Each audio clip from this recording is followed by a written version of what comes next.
Bienvenidas y bienvenidos al podcast de Natal Hub, la primera plataforma digital de habla hispana que brinda acompañamiento profesional e integral en el camino hacia la maternidad. En Natal Hub, la tecnología se combina con la calidez del acompañamiento humano para ofrecerte una experiencia personalizada, cercana y basada en evidencia. Todos los saberes y herramientas se conectan para acompañarte donde estés. Servicios, consultas online 1 a 1, talleres, cursos, charlas, información y profesionales especializados. Todo a un clic de distancia. Este podcast forma parte de los contenidos que creamos para vos, para acercarte información valiosa, segura y confiable. Te invitamos a conocernos en www.natalhub.com.ar y a seguir explorando junto a nosotras este universo de experiencias, ciencia y acompañamiento.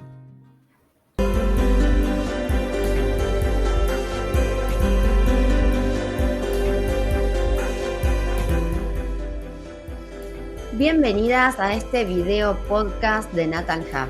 En el día de hoy vamos a hablar sobre duelo en el proceso de búsqueda de embarazo, en el marco de tratamientos de reproducción asistida. Un duelo diferente, muchas veces invisibilizado. Y para eso tenemos el lujo de hablar hoy con Silvia Garri, tanatóloga asistencial y pedagógica, especializada en duelo gestacional, perinatal y trauma. También en duelo por suicidio y coordinación de grupos. Silvia es experta universitaria en counseling, coach ontológica, ambas certificaciones de la Universidad Tecnológica Nacional, y promotora comunitaria de género con enfoque en gestación y nacimiento. Trabajó 20 años en una maternidad pública y actualmente pertenece a la red transdisciplinaria de duelo perinatal, donde dicta talleres para el personal sanitario, y es miembro de la campaña nacional contra la violencia ginecobstétrica, donde coordina un grupo de madres en duelo. Bienvenida, Silvia, gracias por estar acá hoy con nosotras. Una charla que tenía muchas ganas de que suceda y bueno, gracias por estar acá y compartirnos todo tu recorrido y tu experiencia. Gracias, Luján, muchas gracias. Bueno, por favor, un lujo.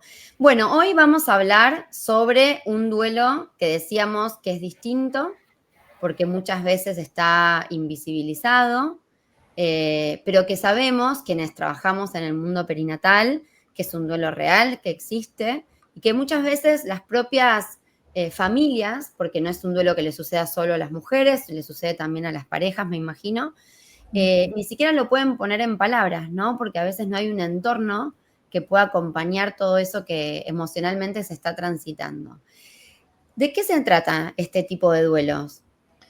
Bueno, es como vos decías, Luján, es un duelo muy diferente, ¿no? No hay una tumba donde llevar flores, no hay rituales, no hay un acompañamiento de la familia o del entorno, porque a veces ni siquiera saben el proceso que está pasando esa pareja, ¿no? Además, en la vorágine de intentarlo una y otra vez, uno no se detiene a identificar emociones. Y ahí es donde también se dificulta trabajarlo, ¿no? Otro tema es que en los procesos de duelo lo que se busca es llegar a la aceptación, es como el final, ¿no? Si bien son procesos abiertos los procesos de duelo, pero siempre se busca llegar a la aceptación. Y aquí la aceptación se ve postergada, ¿no? Por los intentos, porque como duelo, para cada uno la construcción psicológica, psíquica de un embarazo es diferente, pero para la mayoría están buscando un hijo, ¿no? Entonces, ¿cómo duelo si no tengo tiempo? Porque ya los tiempos médicos, los tiempos del cuerpo, de los tratamientos, son otros. Entonces no llego a duelar, no llego a trabajar esa pérdida, ese no fue, estoy hablando de pérdida también para el no fue, ¿sí? Aunque no haya, como se llama en medicina, un producto, pero ¿cómo lo duelo si rápidamente tengo que comenzar con otro tratamiento y tengo allí puesta toda mi energía en las inyecciones, en las ecografías que hay que hacerse a veces día por medio? Entonces no se llega a identificar, ¿no? Y como en la mayoría de los duelos aparecen las emociones, no sé, el miedo, que puede ser el miedo al dolor, el miedo al abandono de la pareja, ¿no? El vacío, la frustración que trae enojo, la culpa porque no sirvo, porque no puedo, o a veces cuando hubo una interrupción voluntaria también, bueno, esto es un castigo, la vergüenza porque no le puedo dar un hijo a mi pareja, a la familia, a los abuelos, a la sociedad, ¿no? La incertidumbre, esta incertidumbre trae mucha ansiedad, es una de las emociones más presentes, la desesperanza, la tristeza, los replanteos sobre la identidad, el propósito de vida, la pareja, la espiritualidad, la religión. Uf, todo esto, ¿no? Mueve los duelos en tratamientos de fertilidad. Claro. Y uno de los mayores sentimientos que es la pérdida de control, ¿no? De lo que se había planeado. Pensamos que el día que decidimos tener un hijo viene, ¿no? Que tenemos Sí. relaciones, como siempre, quizás controlando un poquito más las fechas y que ya está. Y cuando eso no pasa, se pierde, se siente la pérdida del control. Y los seres humanos necesitamos, lamentablemente, tener como todo bajo control, cuando sabemos que no es así. Bueno, la pérdida de la continuidad genética cuando se recurre a donación de semen, de óvulos, de embriones, la pérdida de este cuerpo gestando, la pancita que se había soñado, esa imagen que tenemos, ¿no? De la Sí. gestación, la pérdida de la experiencia de parto, de la lactancia, y esta pérdida constante, mes a mes, ¿no? Que es cuando no se logra el embarazo. Claro. Decíamos que hace un ratito antes de comenzar que hablamos un poco, vos decías esto de, en realidad no es un duelo, sino que son muchos microduelos que van sucediendo en además procesos que a veces son de muchísimos años, ¿no? Entonces uno también, me imagino, ¿qué pasa también con todo este proceso en el marco de cuando es de tantos años? En donde también hay una transformación personal, porque uno naturalmente va cambiando y va evolucionando, y las parejas ya de por sí también van cambiando y van evolucionando, y además sucede esto, ¿no? Esto, digo, toda una transformación en el marco de todo un proceso que tiene tantos matices. ¿Qué pensás de esto de los microduelos? Bueno, ¿Cómo los son podemos...? todos, Sí. perdón, sí. No, decime. Son todos estos duelos, ¿no? De los que te hablaba, todas estas pérdidas, ¿no? Eh, la continuidad genética, la imagen del embarazo, la lactancia, la experiencia de parto, todas las pérdidas en la pareja.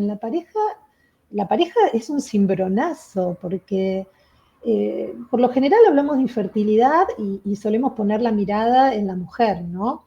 Pero olvidamos que también hay un varón que pasa por todos esos sentimientos de pérdida, ¿no? De miedo, de frustración, el enojo, la incertidumbre, la ansiedad, la tristeza, la inseguridad con respecto a su masculinidad, ¿no? Que a veces le causa vergüenza frente a amigos, a familiares de una misma edad, frente a la sociedad, y a veces culpa, ¿no? Entonces en la pareja también se mueven muchas cosas y a veces se pierde la pareja.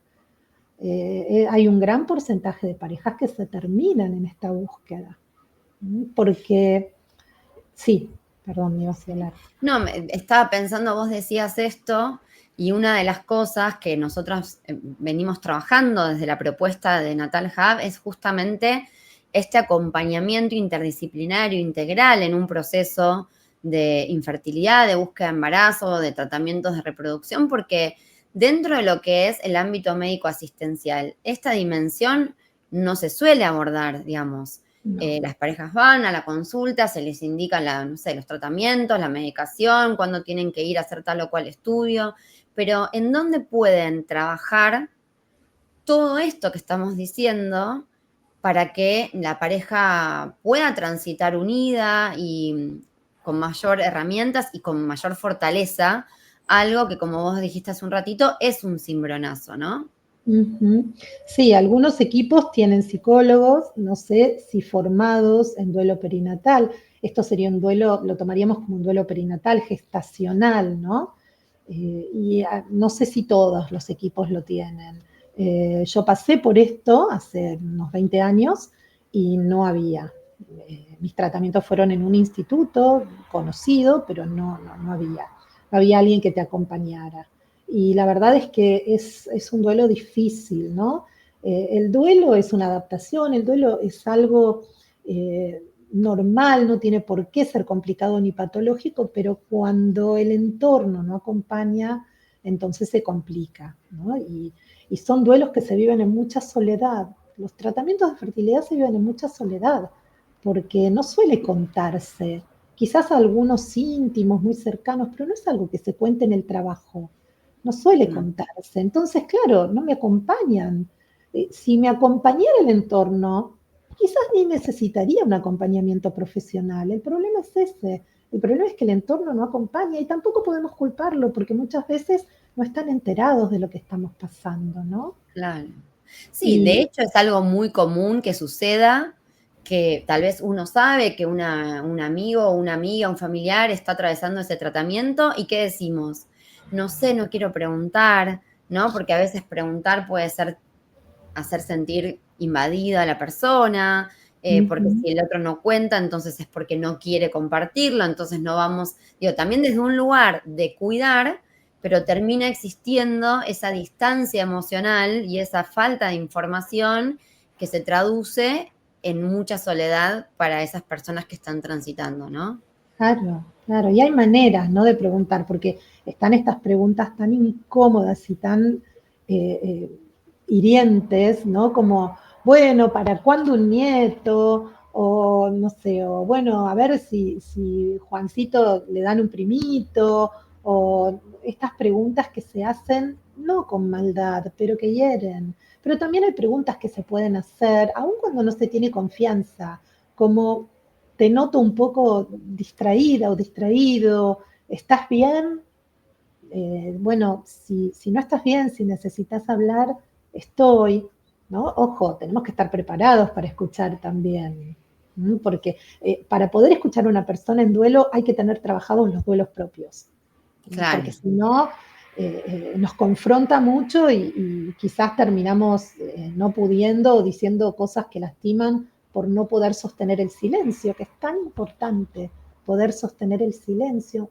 No hay mucho para decir. Si a una persona le ofrecemos nuestro oído y nos cuenta una situación así, con tomarle la mano, mirarla a los ojos y decirle, bueno, yo no pasé por esto, no puedo quizás decirte que te entiendo, pero acá estoy para vos. Acá estoy, cuando quieras tomamos un café después del trabajo, si querés que te acompañe a hacerte algún estudio, pero bueno, hay que estar disponibles, ¿no? sí, Física y emocionalmente. Si no, no entremos totalmente. Y ahí. no es algo tan fácil, ¿no? La disponibilidad emocional es un desafío Mm, en el mundo de hoy. Me parece que estamos todos tan atravesados por tantas variables y tanta intensidad y que también tenemos una deuda colectiva en relación a la gestión de las emociones, ¿no? Todavía hay un gran camino por hacer. Entonces, acompañar momentos tan difíciles como acompañar cualquier otro duelo, ¿no? ¿Cuántas personas sienten, no sé, digo, yo lo he vivido también en persona, esto de que frente a la pérdida de un familiar hay gente que no aparece porque no sabe qué decir, ¿no? Y sí. entonces antes de decir algo incorrecto, prefiero no aparecer y no decir nada. Pero bueno, al mismo tiempo, todos vamos a atravesar duelos en la vida. Entonces, ¿por qué nos cuesta tanto entender, no? Porque en definitiva, ¿qué es el duelo? Sí, es muy loco. El duelo es una adaptación, ¿no? No debería ser algo tan complicado. Lo que pasa es que la muerte es todavía un tabú. No nos animamos a hablar de muerte. Cuando yo lo veo mucho en las redes sociales, ¿no? Cuando alguien publica, hubo una Instagramer, creo que fue, que cuando falleció su perrito le sacó una foto y se publicó al lado de su perrito llorando. Ay, cómo le pegaron, le dijeron de todo. O Maru Botana, ¿no? Que es conocida cuando fue a visitar la tumba de su hijito con un hijo que había nacido después, que no había conocido a ese hermano y lo llevó a Sí, visitar la tumba y sacó una foto y en redes la mataron, las cosas que le decían. Ahora, si yo salgo, eh, si me saco una foto, también hubo una chica que salió llorando, ni siquiera decía por qué, pero se fotografió llorando. Si yo me saco una foto llorando, me matan. Si yo me saco una foto con mi familia, la familia Ingalls, todos felices, eso es divino. No podemos ver el dolor, no podemos. Y no lo digo juzgando, no podemos, no es que no queremos, no podemos. Nos cuesta un montón, nos falta trabajar un montón las emociones, ¿no? Esto de un niño se cae y llora, y lo primero que se le dice es, bueno, ya está, no es nada, ya pasó. No, a ese niño hay que abrazarlo y decirle, sí, hijo, duele, te abrazo, vení, duele. ¿No? Empezar desde que son pequeños. Totalmente. Y con los niños, bueno, tenemos la gran práctica de las mascotas, que cuando muere una mascota, ¿no? Poder allí empezar a trabajar lo que es la muerte, el duelo, prepararlo para después, se supone, nunca se sabe, que cuando fallezcan sus abuelitos y demás. Pero poder hablar, la muerte es parte de la vida, no es vida o muerte, es nacer y morir. Y no es que es tan liviano, porque por supuesto que duele, ¿no? Me duele Totalmente. la muerte de mis seres queridos, de mi mascota, duele, claro que sí, pero tenemos que empezar a incorporarlo esto. Se me vino a la cabeza un poema que me marcó en la adolescencia, no me lo acuerdo completo, pero la primera parte, que es de Becker, que dice: dichoso el árbol que es apenas sensitivo, y más la piedra dura, pues esa ya no siente. No hay dolor más grande que el dolor de ser vivo, ni mayor pesadumbre que la vida consciente. Ser y no saber nada, y ser sin rumbo cierto. Y el terror, y dice algo así como que el terror en realidad tiene que ver con que saber que nos vamos a morir, porque después habla de la tumba que aguarda con sus fúnebres ramos y no saber a dónde vamos ni dónde venimos, ¿no? Y yo me acuerdo que lo leí, lo estoy parafraseando mal porque no estaba pensado para la charla, pero me vino esto. Creo que el gran tema que tenemos como seres humanos es que somos conscientes de la finitud.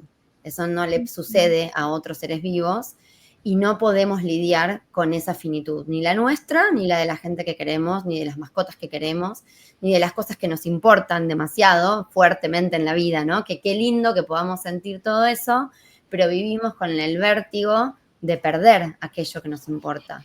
Entonces, creo que ahí aparece esto combinado con que también seguimos creyendo que hay emociones buenas y malas, ¿no? El enojo, la tristeza, son emociones malas, en lugar de validar todas las emociones. Entonces, esa Claro. combinación nos trae a esto de las experiencias de duelo con tan poco acompañamiento, de tanta soledad, ¿no?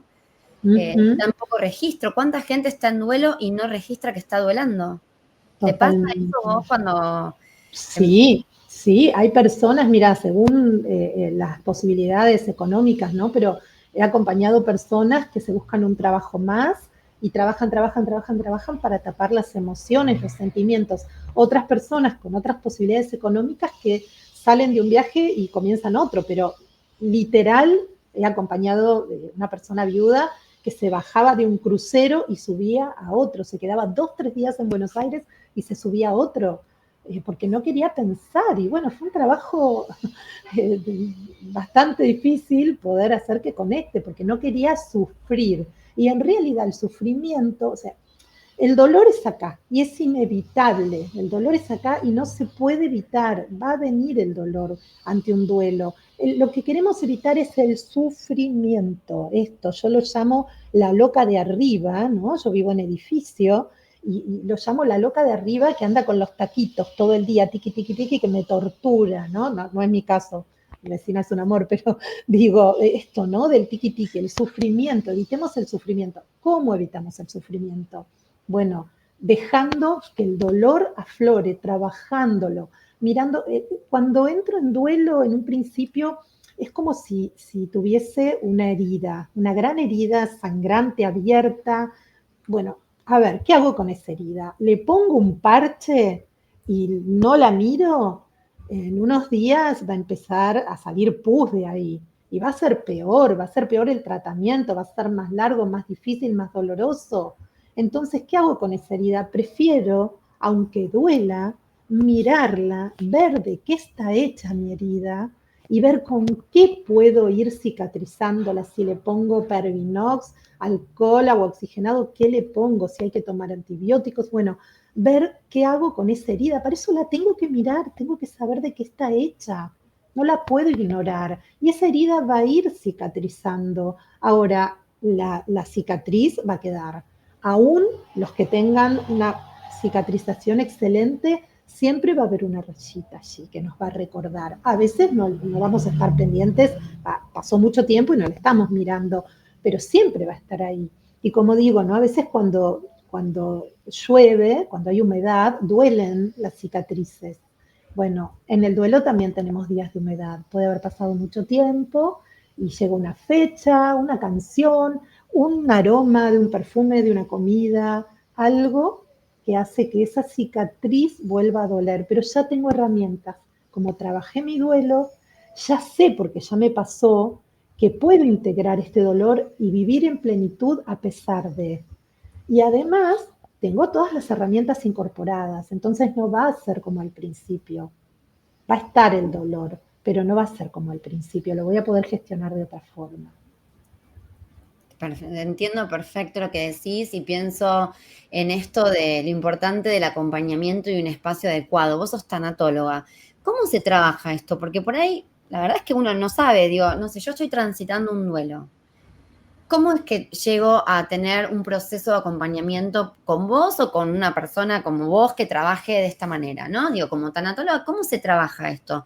¿Es con un esquema de sesiones como sucede tal vez con un psicólogo? ¿Es un formato diferente para cada persona? ¿Cómo se trabaja? Sí, primero aclarar que a veces llegan personas que arrastran algunos temas que no son específicos de un proceso de duelo y que lo complican, entonces, bueno, se deriva o se trabaja en conjunto, ¿no? Yo no tomo el lugar de un psicólogo. Eh, Gracias a Dios tengo un grupo de psicólogos y psicólogas con quienes trabajo y que confío plenamente, y bueno, se deriva o se trabaja en conjunto y a veces también con psiquiatra, dependiendo de lo que traiga de antes. Si esa persona es una persona que está bien en cuanto que no tiene ninguna psicopatología ni nada, bueno, se trabaja el duelo, específicamente el duelo. Y yo lo trabajo primero escuchando. Siempre digo, la palabra que me rige es respeto, siempre respetando, ¿sí? Entonces, escuchando. Yo planifico cada encuentro con alguna temática, pero al encontrarnos y decir, ¿cómo estás hoy? Puede surgir otra cosa. Entonces, eso se deja de lado y se trabaja lo que surge, lo que esa persona trae. Y escuchando, primero escuchando, hay una primera etapa donde las personas necesitan contar, contar y contar. Y si alguna vez, que en estos años una sola vez me ha pasado de alguien que no podía, porque ni siquiera podía hablar, bueno, nos encontrábamos a sonreírnos, a mirarnos, le proponía escuchar un cuento, una canción, y empezamos así de a poquito y se va armando un espacio de confianza donde la persona se siente segura y allí comienza. No es lo más común. Por lo general las personas necesitan contar. Entonces escuchando, con una escucha activa, empática, compasiva, escuchando. Los primeros tiempos se escucha. Y luego se comienza, primero se les da, yo soy tanatóloga asistencial y pedagógica, ¿no? Porque uno comienza como a traer herramientas y enseñar sobre el duelo, y a las personas les da mucha calma la información. Muchos creen que las cosas que les suceden son una locura, y cuando uno les cuenta que eso hasta está escrito en un libro, eso es la calma que les trae. Ah, entonces no estoy enloqueciendo, esto es normal. A mí no me gusta la palabra normal porque abarca lo anormal también, y no me gusta hablar de anormalidad en el duelo, ¿no? Pero las personas te dicen, ah, entonces es normal lo que me pasa. Y esto trae muchísima calma y relaja. Y en un proceso de duelo, es una herramienta muy importante, es el duelo ya de por sí nos frena, ¿sí? El duelo nos frena, nos para. El duelo es como que congela todo lo que está pasando, ¿no? La vida sigue pasando muy rápido a nuestro alrededor y nosotros es como que quedamos allí, ¿no? Entonces, ver el duelo como esta oportunidad de pausa para observarme, para sentir, para ver en qué momento de mi vida estoy, ¿sí? Eso es lo que trato de llevar a esa persona con meditaciones, con visualizaciones, con música, con arte, hago arte terapia. Entonces, cuando podés ver y lográs aceptar el momento en que estás, vas a dar otro paso, que es el paso de la escucha. Y ahí yo puedo empezar a darte herramientas, ¿sí? Claro. Cuando escuchás es cuando empezás a escuchar las herramientas que tenés para elegir, cada uno elige cuál tomar, ¿sí? Y comenzás a trabajar, ¿sí? Y Ahora así empezás. Sí, perdón. sí, vos decías esto de yo soy tanatóloga, por ahí para el que no sabe, ¿qué es la Ujú. tanatología? ¿Y de dónde Bien. nace? Sí, la tanatología, por lo general cuando yo digo que soy tanatóloga, creen que preparo los cuerpos. Eso es tanatopraxia, también está dentro de la tanatología, pero yo no estudié eso, yo estudié tanatología asistencial y pedagógica. La tanatología es todo lo que tiene que ver con la muerte. Entonces, yo me preparé para acompañar procesos de final de vida y de duelo. Y un proceso de final de vida que no es una dula de muerte, porque también existen las dulas de muerte, que son quienes están en los últimos instantes. Yo acompaño un proceso más largo, que lo ideal sería cuando uno tiene un diagnóstico muy certero de final de vida, que igual nunca está todo dicho, o cuando se llega a una cierta edad también, que uno tiene ganas de comenzar a pensar en una muerte digna, una muerte sin miedo, una muerte tranquila, en paz. Y esto se hace a través de muchos ejercicios, ¿no? Como el legado, el trabajar las directivas anticipadas, el árbol genealógico, la historia, ¿no? La biografía. Se hacen muchos trabajos muy bonitos que a la persona le traen mucha calma y la llevan a morir en calma, en paz. Esto es la Qué, tanatología. qué, qué rico y qué profundo acompañar esto que vos decís, porque decíamos, no hablamos de la muerte, no la queremos asumir, es el gran tema de la especie humana. Y al mismo tiempo, que bueno, que hay gente como vos que se forma y se prepara para acompañar la muerte de esta manera. Y que qué pena que no se sepa tanto, ¿no? Porque no es algo que está que es tan conocido ni tan generalizado. Por eso, la verdad es que para nosotras, desde Natal Hub, lo que pensamos desde el primer momento es, necesitamos a Silvia y a su saber en esta plataforma, necesitamos hablar de esto. Pasa un poco, voy a ser completamente honesta, cuando uno arma una propuesta, acompañar un embarazo, un proceso de maternidad, mucha gente dice, no, pero no hablen de duelo, porque las mujeres no quieren escuchar que puede existir un duelo, ¿no? Como hay una idea medio de tapar esto, ¿no? Desde lo Sí, comunicacional hablo, no desde el lugar asistencial, sino sí, desde las sí. cuentas, desde las empresas que acompañan maternidad. Nadie quiere hablar de duelo porque pareciera que entonces la gente se va. Y para nosotros la propuesta de Natal Hub es justamente poder mostrar que hay un universo de disciplinas que acompañan el proceso de la maternidad y que cuando tenemos que hablar de duelo, tenemos que saber que esto puede suceder, que hay muchos tipos de duelo, que hoy estamos hablando de duelo en la búsqueda, pero también existe, por supuesto, el duelo gestacional, el duelo perinatal. Y A veces neonatal.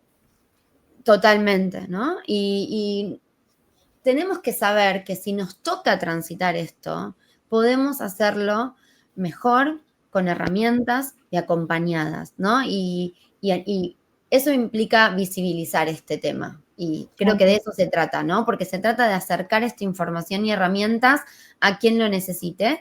Y creo que todos conocemos a alguien en nuestro entorno que transitó por alguno de estos duelos que acabamos de mencionar, o en la Ujú. búsqueda, o en la gestación, o perinatal o neonatal, ¿no es cierto? Pero ¿sabes qué pasa, Luji? Que los seres humanos muchas veces sentimos o creemos que lo que no nombramos no sucede. ¿no? Yo siempre hago la broma de que mis compañeras y yo deberíamos estar enterradas bajo 7 suelos, ¿no? Si hablar de la muerte la trae. Y la verdad es que una vez una partera me preguntaba en un vivo, ¿y cómo le empiezo a hablar? ¿Cómo comienzo esto de, ¿no? ¿Cómo le digo? Y yo le decía, no, es que no hay que hablarle a una embarazada de la muerte así, ¿no? Tan livianamente, pero sí puedo preguntarle, ¿cuáles son tus miedos? Y estoy segura de que va a surgir.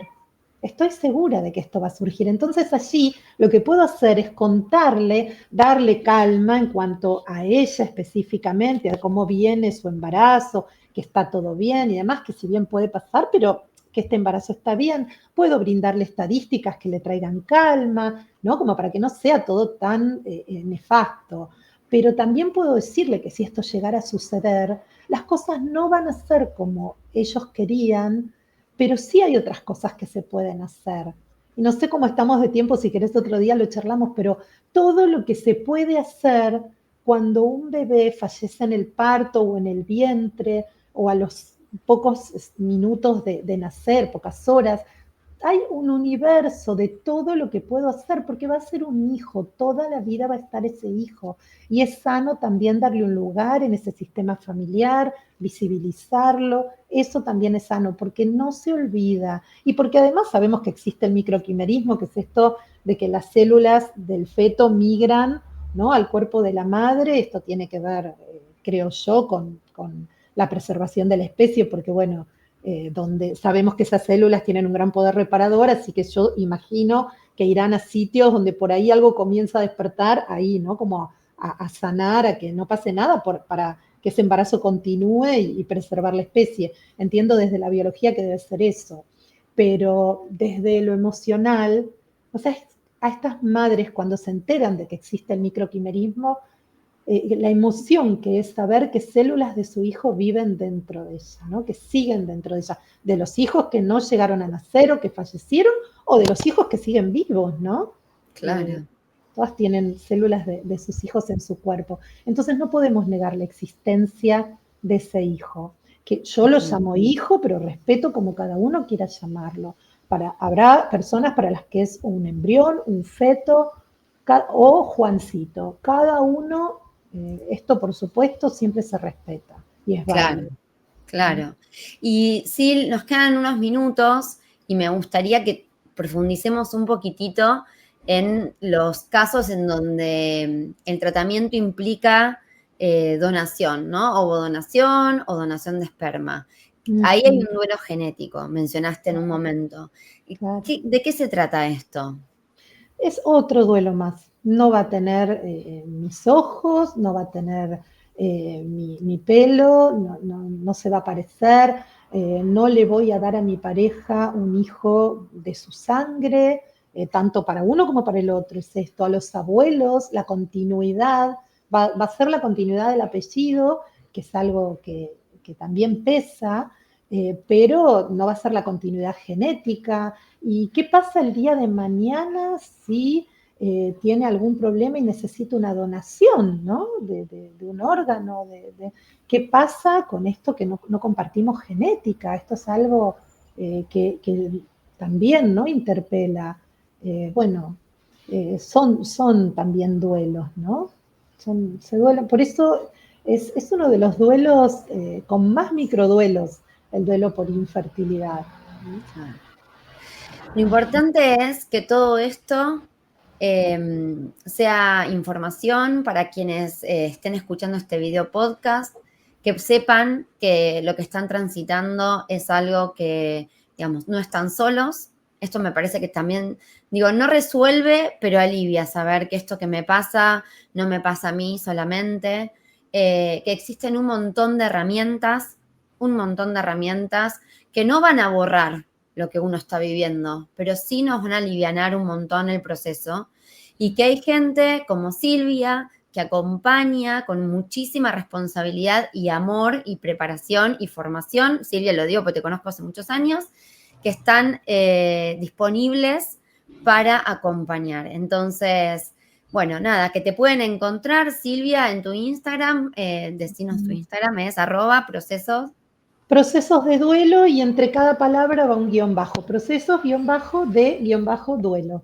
Buenísimo. Y por supuesto que dentro de nuestra plataforma, dentro de la herramienta de Natal Hub, también está ahí la posibilidad de encontrarte, bueno, en diferentes espacios, ¿no? Porque irán surgiendo.